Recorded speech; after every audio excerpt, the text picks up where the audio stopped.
It was another just fantastic spring day here in Chicago. They're becoming more and more frequent as we move a little bit further into spring and old man winter recedes into the dark, dim past. And because it's such a lovely day and because I love spring so much, I thought I would introduce you to a few of my favorite trees that I have planted here at my yard. But it's a special, special introduction to them because I've been waiting a year for this. Last year, I spent 70 days taking photos each day of the trees as they progressed from full dormancy to full leaf and flower. And it's awesome.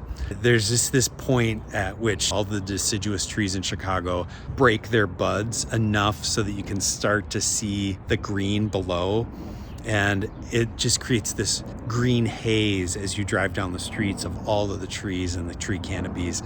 And it just is, it's food for my soul. I love it so much, that promise of spring and the summer to come. So we're gonna take a look at a few of these trees today. We're gonna start back here with the hornbeams.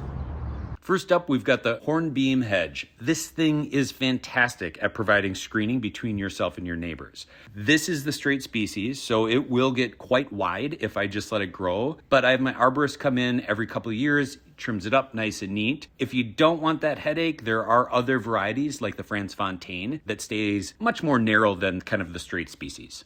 Here we have the Robin Hill serviceberry. I love serviceberry in general, but I selected the Robin Hill for this location because they are going to stay a little smaller than most other varieties of the serviceberry.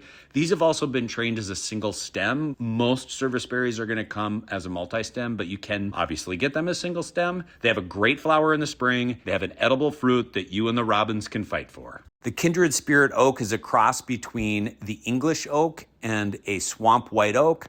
I love this variety because it is tall and skinny. It's a true weirdo. Great for giving you that kind of verticalness without taking up a lot of horizontal space. Selected here to kind of scale down the side of our house, and it's doing a great job. Thank you very much, kindred spirit oak.